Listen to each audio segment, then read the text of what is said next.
Estamos escutando bem, Atiradila. Pode continuar. Tá bom.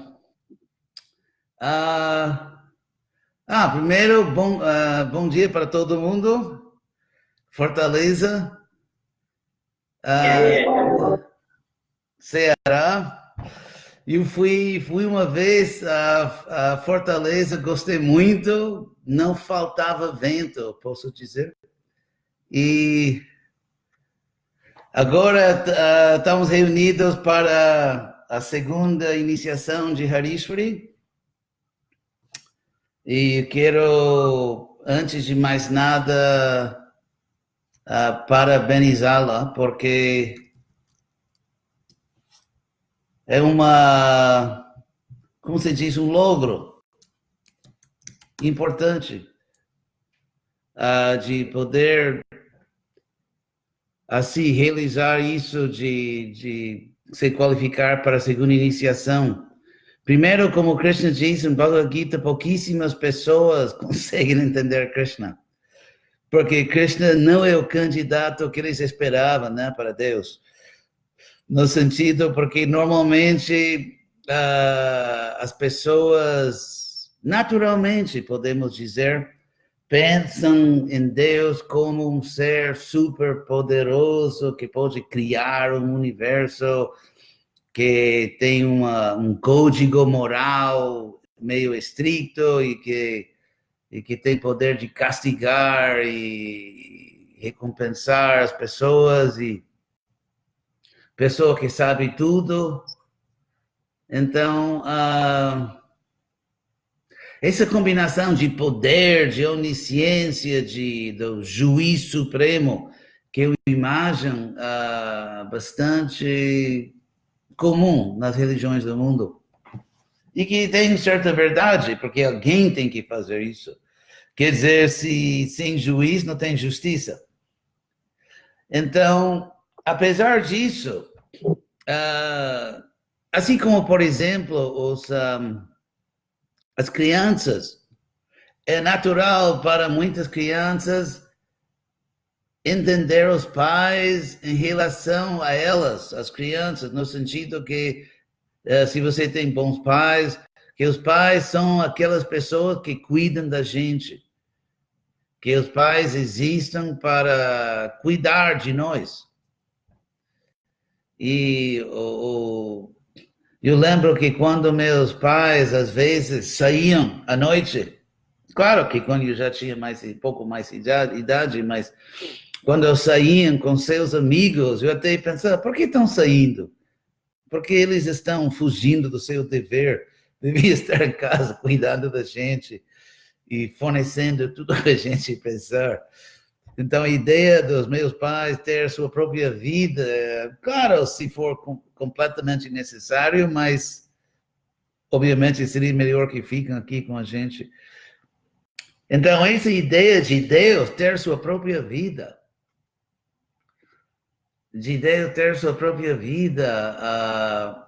não é algo, podemos dizer, sabido, não é algo que as religiões do mundo geralmente entendem.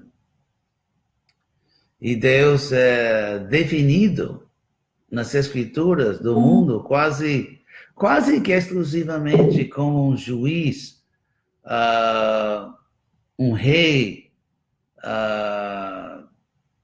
protetor, castigador, esse tipo de coisa. Quer dizer, todos os papéis nos quais Deus é definido em relação aos governados, em relação a nós. E a ideia de um Deus que tem sua própria vida, que tem festas, que tem até uma noiva, é uma coisa completamente nova para o mundo. Mas isso é Krishna. Então, poder... Claro que, por exemplo, na Índia, muita gente aceita isso, mas também, às vezes, uma aceitação sem esforço, sem até análise, porque a grande maioria das pessoas do mundo, quase o mundo inteiro, aceita a religião da família.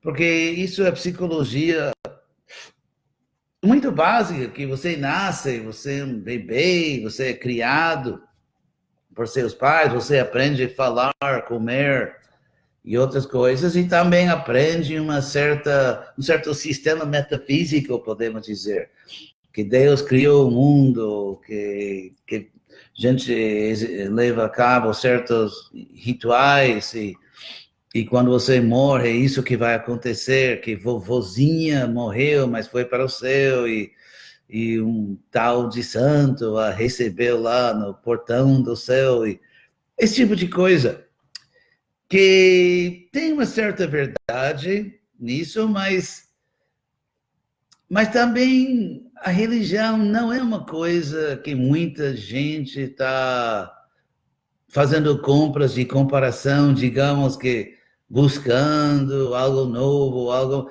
Filosofia hoje em dia, não quero dizer que morreu, mas pessoas não têm tempo, estão fazendo textos e o mundo, o ritmo do mundo hoje em dia, que buscar a verdade já não é uma atividade, digamos, comum, pelo simples motivo que o mundo virou tão narcisista, o mundo virou tão maluco, que todo mundo tem sua verdade.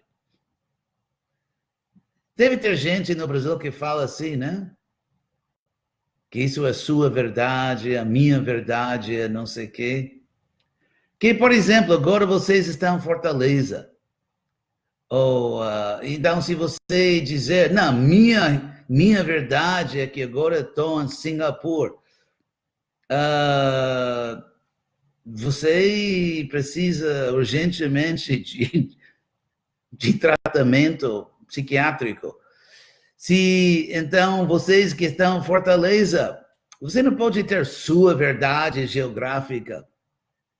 Você não pode ter sua verdade matemática, sua verdade histórica, sua verdade, sei lá. Então, esse tipo de linguagem que as pessoas têm sua verdade indica uma falta de sanidade. E também reflete o fato de que a metafísica, quer dizer, assuntos relacionados com Deus, com a alma, já foram, como se diz em português, relegados. Esses assuntos foram relegados ao domínio do subjetivismo. Quer dizer, uma coisa subjetiva, que não existe uma verdade objetiva da alma, uma verdade objetiva de Deus. O problema com isso é que se para qualquer objeto no mundo, se não existe uma verdade objetiva, também não existe uma verdade subjetiva, no sentido que, por exemplo, eu posso acreditar que o universo foi criado por uma abóbora divina que está flutuando no espaço. Mas, então, o que quer dizer chamar essa crença, chamar isso uma verdade subjetiva? Isso é simplesmente, podemos dizer, uma verdade mental, no sentido que essa ideia existe na minha mente, mas não fora da minha mente. Então, uma verdade psiquiátrica, uma verdade psicológica, uma verdade mental, mas simplesmente chamar isso de que a grande abóbora que governa o universo está recebendo nossos preços. Então, isso, o que quer dizer? Eu acho que, inclusive, pelo menos em algum sentido estrito, filosófico, as palavras verdade e subjetiva são contraditórias. Se você não está falando de uma verdade, digamos, mental, que na minha mente existe uma certa idade, então é verdade que eu penso assim. Mas falar de minha verdade não se refere necessariamente a nenhum fato no mundo fora da minha mente. Então, quando as pessoas dizem que isso é a minha verdade, eu acho que, sendo honesto aqui com vocês, uma pessoa que acha que verdades que existem unicamente na minha mente ainda são verdades, uma pessoa, pelo menos meio, se não 75% maluco. Então, o mundo, é comum dizer que o mundo está louco, que todo mundo fala assim, mas eu acho que isso é até uma verdade técnica no caso. Por isso, voltando ao ponto que eu explicava, no sentido que Harishwari, que eu acho algo muito importante que qualquer alma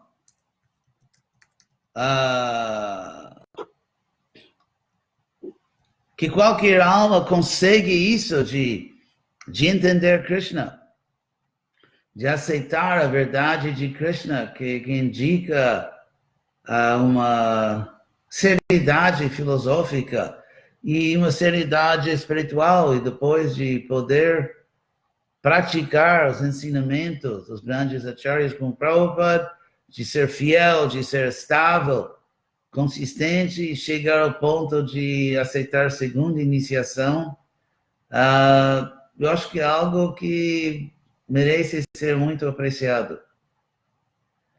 Tem um veterano ali atrás, Jai Rama. Jai Rama. Oi. Oi, velhinho, como vai? Oi. A Tia Deva, a esposa dele, também está aqui. Quem? A Maravara, a esposa dele, também está aqui. Onde? Cadê a Maravara? Maravara. Oi, santa. Ela é uma santa. Hare Krishna. Tudo bem? Melhor agora. Hare Krishna. Aqui também tem outro discípulo muito antigo do Senhor, que é o Lakshmana Hanuman. Cadê Chega ele? para cá. Tem Hanuman mesmo, né? Hare Krishna, tudo bem? Hare Krishna. Eu ia pedir um empréstimo a Jai Raman, que ele faz.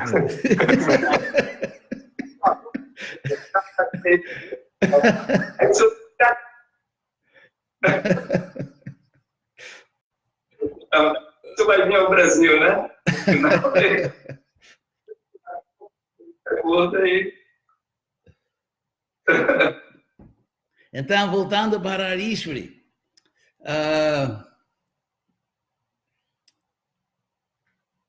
A iniciação de Brahmana é também muito importante porque o mundo precisa urgentemente uma classe de Brahmanas, uma classe de pessoas que de boa vontade e que tem conhecimento e tem a vontade de compartilhá-lo. Neste mundo material é comum que uma pessoa que possui alguma coisa não gosta de compartilhar. Por exemplo, os ricos que têm casas enormes, chácaras, não querem convidar o povo para sua casa. Ou pessoas que têm carro, bom carro, não querem que dar corona, todo mundo pode andar comigo. E mesmo podemos observar certos assim chamados intelectuais, que são meio farsantes, que até cultivam nas faculdades uma linguagem muito sofisticada para que as pessoas em geral não consigam entender. Inclusive, no meio acadêmico, tem muitos acadêmicos que se um acadêmico fala em linguagem assim, normal, para que todo mundo possa compreender, isso é considerado quase como uma traição, no sentido, isso não é respeitado, que você tem que falar de tal maneira que permaneça exclusivo o conhecimento. Os advogados fazem isso. Ninguém consegue entender contratos, né? Só o Dhanvantari Swami que ele entende. Mas, então, qualquer assunto do GVC com contrato, eu sempre mando para ele. Mas é assim mesmo. Um Brahmana, um verdadeiro Brahmana, o Brahmani, que é a palavra para devotas, é uma pessoa de coração aberto, porque entende que Krishna é o pai de todo mundo. 3 vezes em Bhagavad Gita, 2 vezes Krishna explica que ele é o pai de todo mundo, e uma vez Arjuna fala isso. Arjuna diz, Pitasi, que você é o pai. Pitasi Lokasya, Charasya, você é o pai do universo. E Krishna diz, Aham Bija Pradapita, eu sou o pai que dá a semente. E também diz, Pitahamasya Jagato, sou o pai desse universo. Então, 3 vezes em Bhagavad Gita, Krishna é identificado como o pai do universo, de todo o ser vivo. Então, um Brahmana, o Brahmani, uma pessoa que valoriza muito o conhecimento e a prática do conhecimento. Uma pessoa que age na base de princípios e não de caprichos, não de, assim, impulsos. Porque, em geral, inclusive nas lojas, não sei no Brasil, mas nos Estados Unidos tem um termo assim comercial que eles chamam item de impulso, que lá na caixa, no supermercado onde você vai pagar, tem certas coisas lá que são itens de impulso, que no último momento você vai ter um impulso e impulsivamente vai comprar mais uma coisa. Deve ter isso no Brasil, né? E então, Brahmana, Vaishnava, porque tem assim, Brahmanas que não são devotos, mas eles não são Brahmanas de primeira classe, não são Brahmanas que entenderam muito bem o que é Brahman, a verdade absoluta. Mas um devoto, uma devota Brahmana, valoriza, em primeiro lugar, o conhecimento de Krishna e o conhecimento, estou lembrando meu português, acarrega consigo, o conhecimento acarrega consigo deveres. Por exemplo, se você, vamos dizer, fica sabendo que na casa do vizinho que tem fogo, um incêndio na casa do vizinho, e então esse conhecimento traz um dever de gritar, de buscar socorro, de fazer o que você puder fazer. Ou, por exemplo, se você tem na sua família, se alguém tem doença, isso traz um dever. Que esse conhecimento traz dever. Se você entende, por exemplo, uma criança cresce no momento de se conhecer como adulto, você tem deveres que não tinha como criança. Claro que tem pessoas que nunca chegam nesse ponto, mas, por exemplo, o dever de estudar, o dever de trabalhar. Então, o conhecimento traz deveres, o verdadeiro conhecimento. E quando você entende, quando você recebe o maior tesouro do conhecimento de Krishna, esse conhecimento traz deveres estáticos, mas deveres. Então, Brahmana, o Brahmani, é uma pessoa que entendeu o conhecimento e por isso reconhece de boa vontade com alegria, reconhece deveres oriundos desse conhecimento. E uma pessoa que está disposto a levar a cabo esses deveres com alegria, com satisfação, porque a satisfação de fazer seu dever é outra coisa. E o sofrimento de saber que você não fez seu dever, isso é o verdadeiro sofrimento. A verdadeira miséria é saber que você tinha um dever, um verdadeiro dever e não fez. Por isso, chegar a esse ponto de aceitar a iniciação de Brahmana é uma alegria para toda a comunidade e devia ser para o mundo inteiro. Porque a mesma presença de um Brahmana ou Brahmani nesse mundo é a coisa mais auspiciosa para o mundo.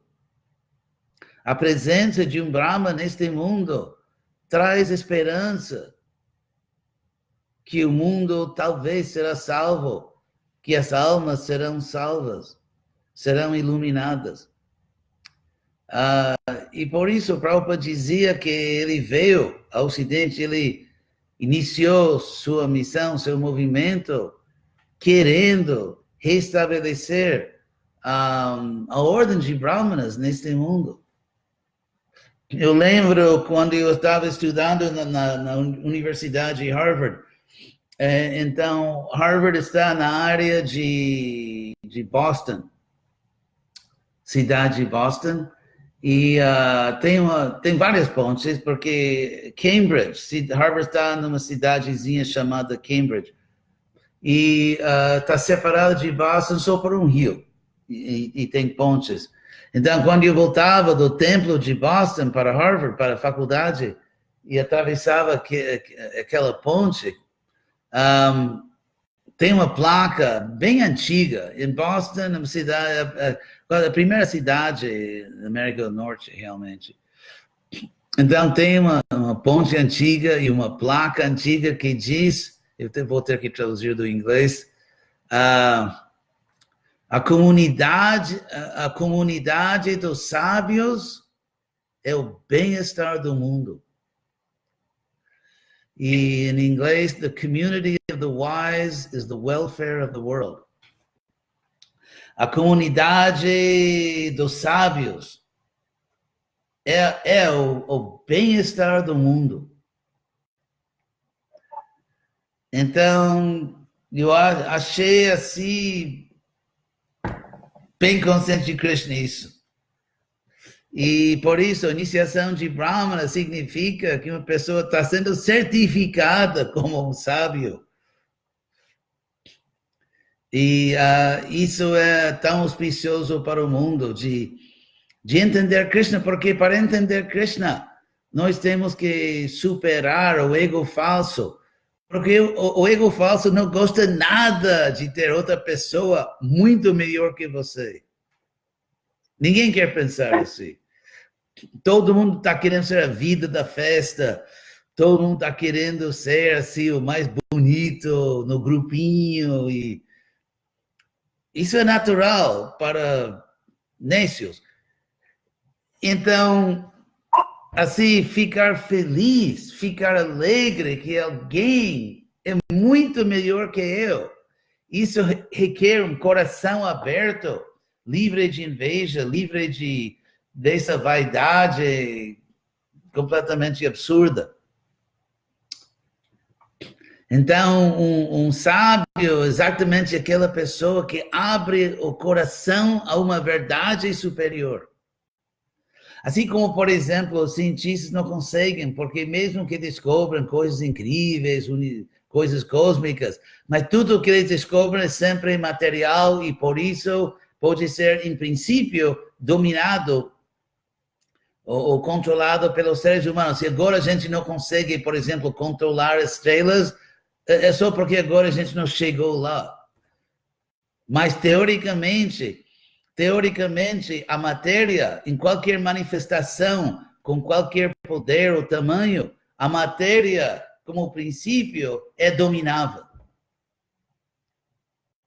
É só aprender a ciência, é só expandir nosso conhecimento e algum dia, por exemplo, em tantos milhões de anos, se o mesmo Sol, se o Sol que vai se apagar, vamos ter tecnologia de prender fogo de novo no Sol, ou de criar um Sol mecânico, digital, alguma coisa.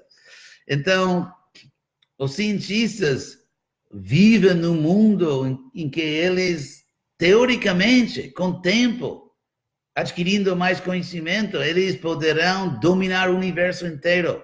Isso é uma filosofia, podemos chamar o Kashipuísmo, né? Hiranyakashipu, que... Então, eles são Kashipuístas. Palavra engraçada, né? Kashipu. Então, sim, eles têm uma filosofia que, teoricamente, só falta tempo, falta mais ciência, mas existe o conceito de poder controlar o universo inteiro. Então, aceitar, abrir seu coração à realidade de que existe algo que sempre será superior a você.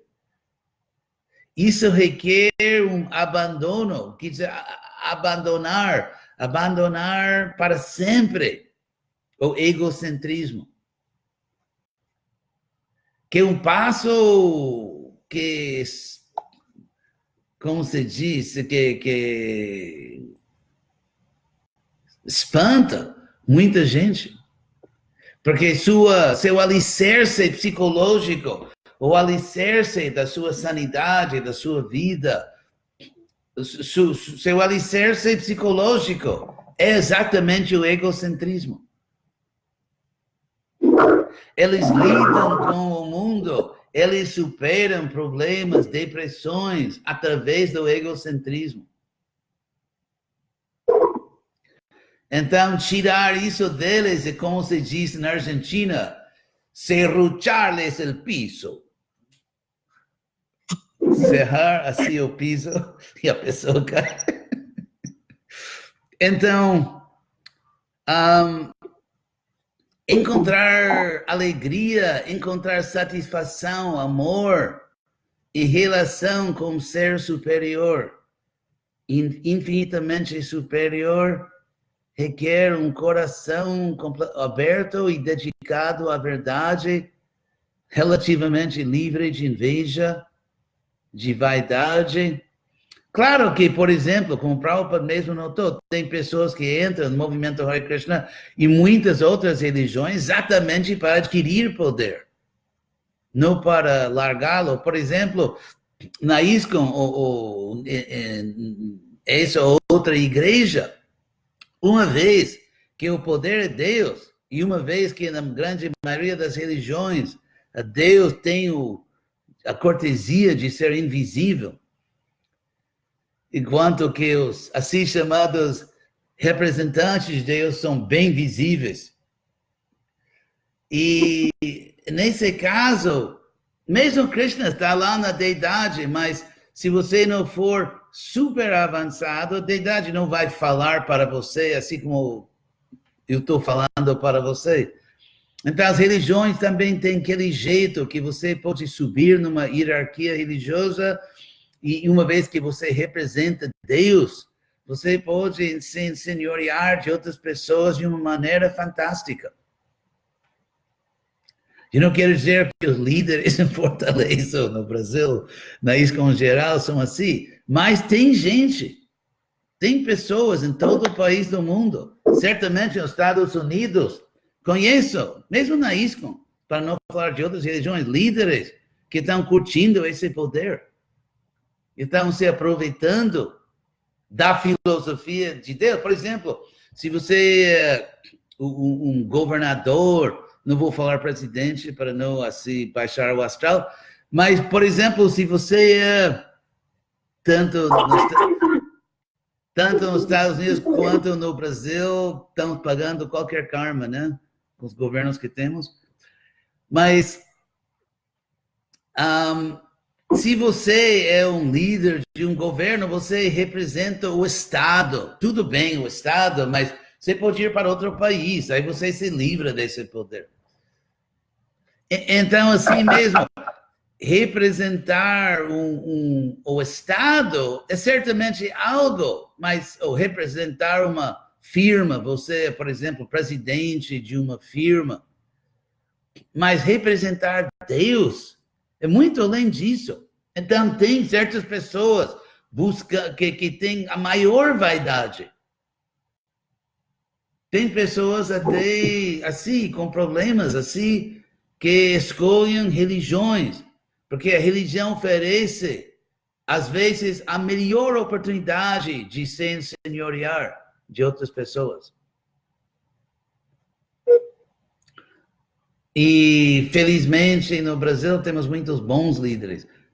Mas, e tem casos, né? Em todo o país tem casos. Mas,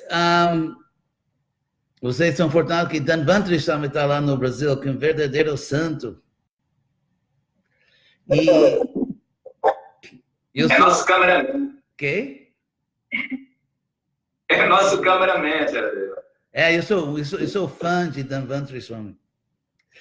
Então, é por isso que mesmo numa sociedade religiosa, Maya, se você está querendo Maya também pode...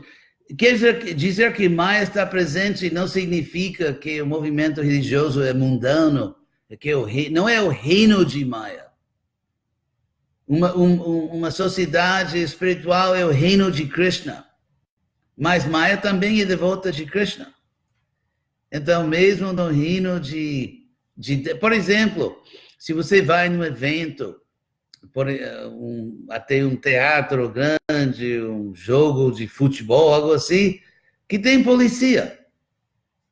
Tem polícia. Quer dizer, para as pessoas que vão lá para assistir um programa, polícia são uma coisa positiva, esperemos, assim, para proteger as pessoas. Mas, para pessoas que não seguem a lei, que a polícia está lá para... A polícia, vocês dizem, né? Português? Polícia, espanhol, outra coisa. Vocês e os que falam espanhol têm que se reunir e decidir essas coisas. Então assim mesmo numa sociedade espiritual, Maya está presente como devota de Krishna. Isso não é o reino de Maya, mas tem guarda, tem policiais para pessoas que estão lá para roubar. Então, se uma pessoa entra numa sociedade espiritual e está querendo poder, está querendo posição, está roubando. Porque uma sociedade espiritual existe para glorificar Krishna. Então, entrar num evento público e tentar roubar, aí é a polícia. Então, assim mesmo. Mas neste caso, Harishwari, dá para ver que ela é muito boa e sincera. E parabéns. Uma pessoa que se comprometeu à sua verdadeira identidade de alma. Assim como as pessoas em geral se comprometem toda hora a sua identidade falsa, passa metade da vida fazendo compra, tentando arrumar seus corpos. Então, um devoto, um brahmane, se compromete à sua verdadeira identidade como alma, como serva de Krishna neste caso, e serve no sentido prático de fazer tudo o que seja possível para o bem-estar do mundo e para o seu próprio bem-estar. Então, tudo bem? Agora, qualquer pergunta sobre os tópicos?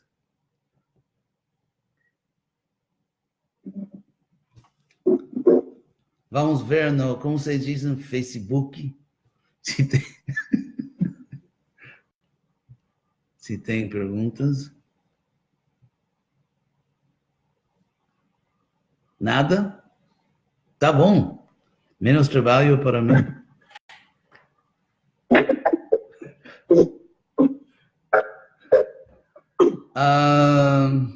Professora Deva tem uma pergunta aqui. Perguntas? Do Lakshmana.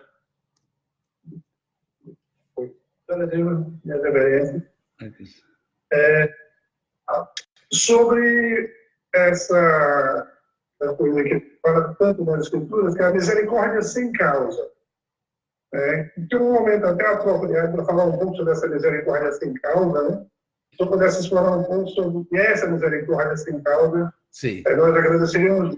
Obrigado. Sim, sim.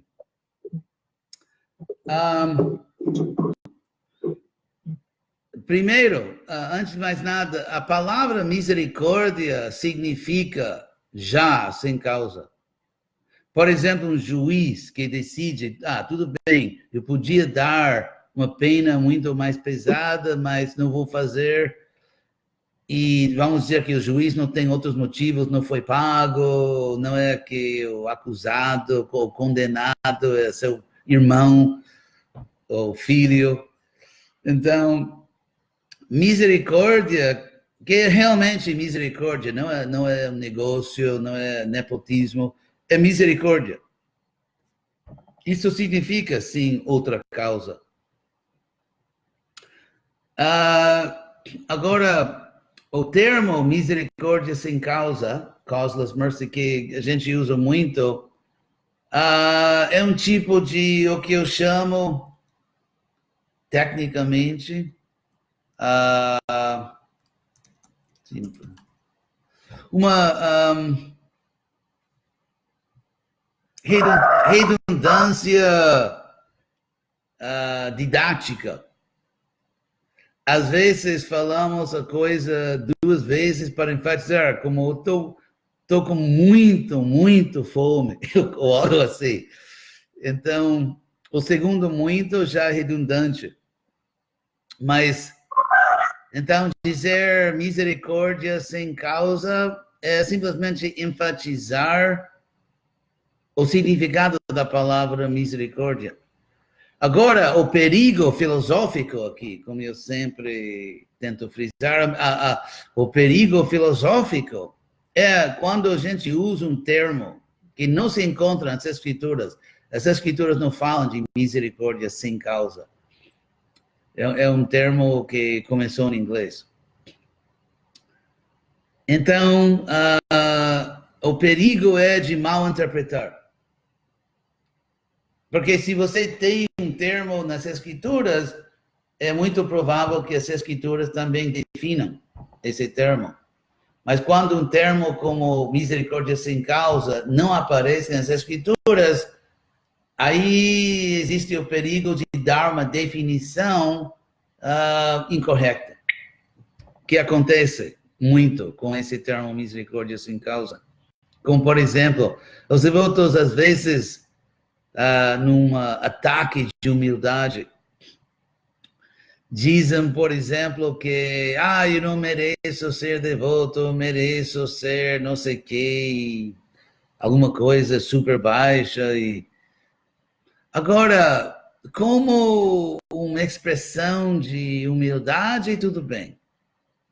Mas, às vezes, podemos falar algo por humildade que tecnicamente não é verdade. Por exemplo, se Prabhupada diz, eu sou uma alma caída, isso mostra sua pureza, sua humildade, mas tecnicamente Prabhupada não era caído. Então, assim mesmo, Krishna diz muito claramente em Bhagavad Gita que ele dá misericórdia proporcionalmente. Ele diz muitas vezes em Bhagavad Gita. Como qualquer pai ou mãe. Por exemplo, imagine você é uma mãe e você tem 2 filhos. E os 2 filhos têm a mesma idade, mesmas condições e se comportam exatamente da mesma maneira. E um filho você castiga e outro filho você dá um doce. E não existe nenhuma consideração que um filho, digamos, tem mentalmente retardado, que um filho não sei o quê, nada. Não existe nenhuma consideração relevante. Simplesmente dois filhos fizeram a mesma coisa, você castiga um e dá um doce para o outro. Obviamente você não seria competente para ser uma mãe. Então, a ideia de que duas almas são mais ou menos iguais, um vai para o inferno, outro vai para o mundo espiritual. Isso é uma ideia monstruosa.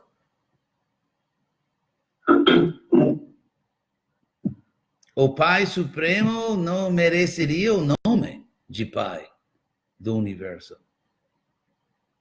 E Krishna enfatiza muito em Bhagavad Gita que não é assim. Por exemplo, Krishna diz que Samoham Sarva Bhuteshu, sou igual para com todo ser vivo. Krishna diz em Bhagavad Gita que tem um sábio,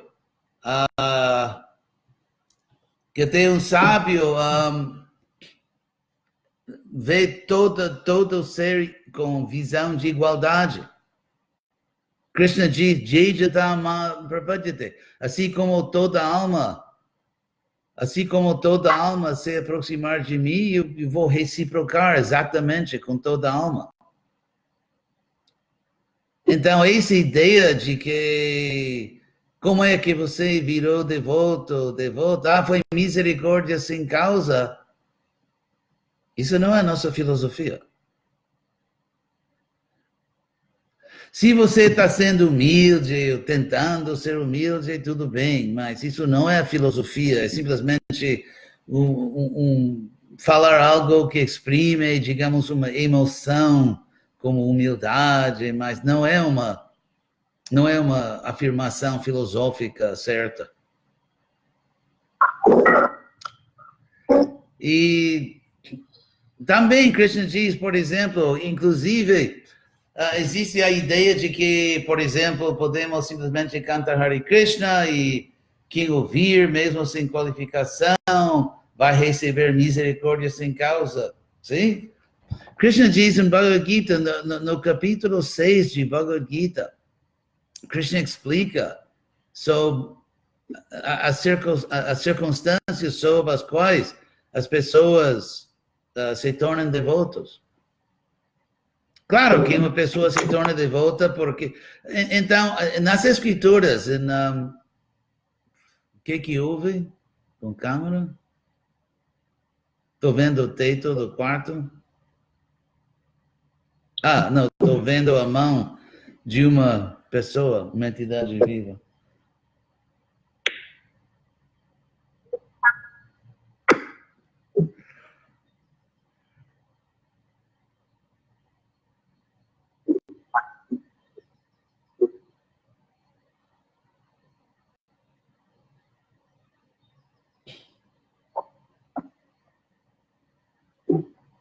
Tem um problema lá? Agora voltou. Parece que voltou agora, né? Sim. Então, por exemplo, Krishna, as escrituras, Bhagavad Gita, Bhagavatam, explicam, os grandes acharyas, Rupa Goswami, explicam sobre quais circunstâncias uma pessoa se torna devoto. E um caso é uma pessoa que praticava numa vida passada. Por exemplo, no capítulo 6, no final do capítulo 6 de Bhagavad Gita, não final, mas Arjuna pergunta qual seria o destino de um praticante espiritual que cai da prática. Será que se perde porque abandonou a vida material, fracassou na vida espiritual, está como a nuvem arrebentar? Então, Krishna explica que não, que essa pessoa, numa vida futura, Krishna diz exatamente que Purvabhya Sena Tenaiva Hriyate Avashopisa. A pessoa será literalmente levada de volta a consciência de Krishna, aquela experiência que você está levado, você se sente chamado, eu tenho que fazer isso, que isso é a verdade, você nem sabe por que você pensa assim, mas você se torna devoto. Krishna explica isso. Krishna diz, Purvabhyasena, isso é devido à prática espiritual prévia na vida passada e só por isso.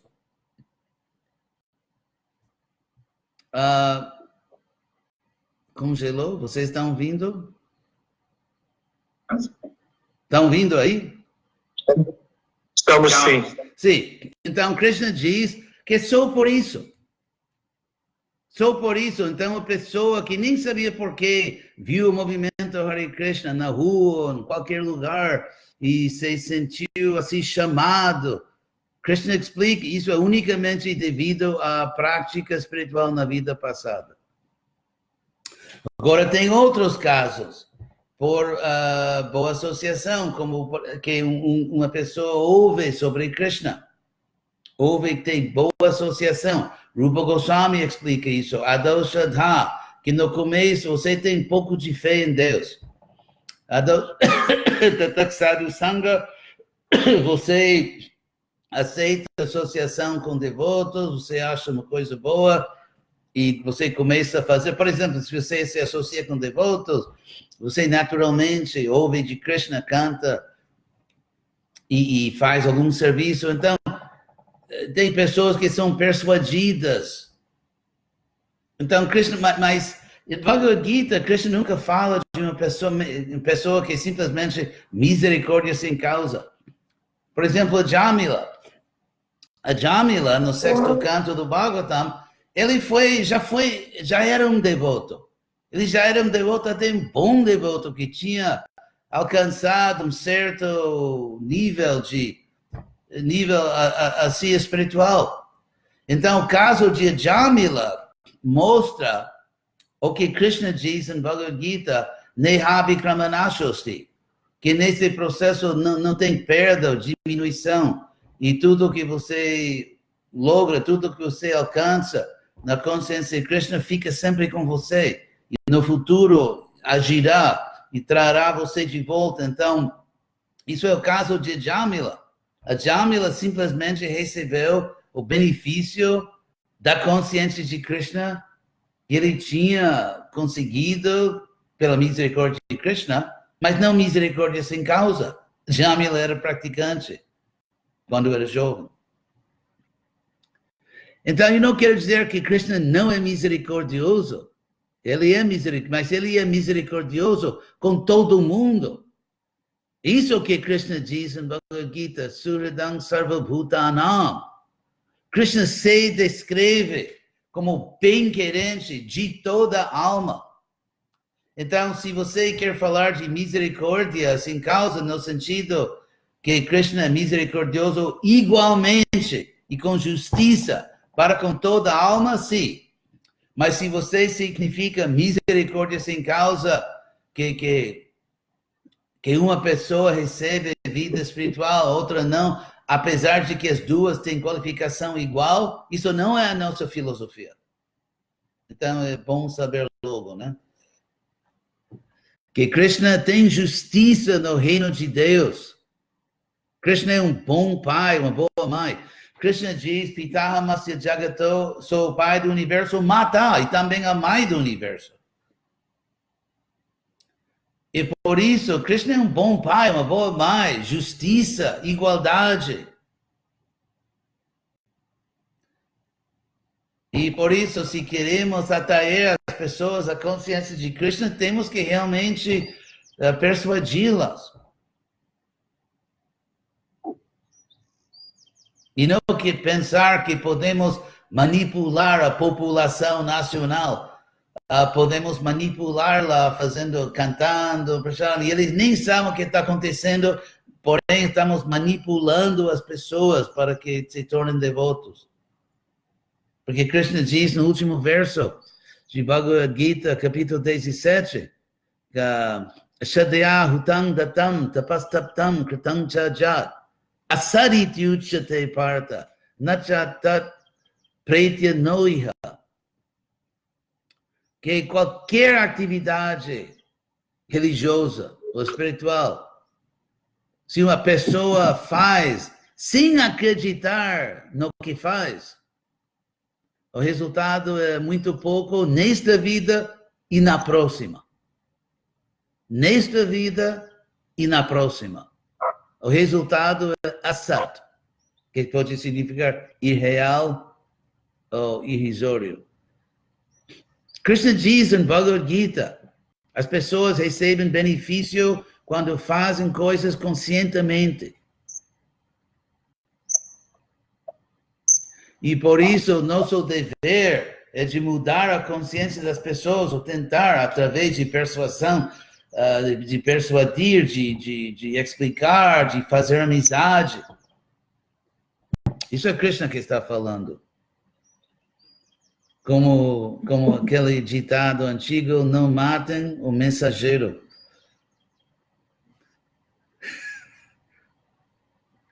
Então, tudo bem? Obrigado a todo mundo. Qualquer outra pergunta?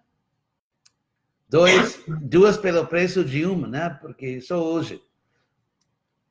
Tem uma oferta na segunda. Não? Tá bom, então.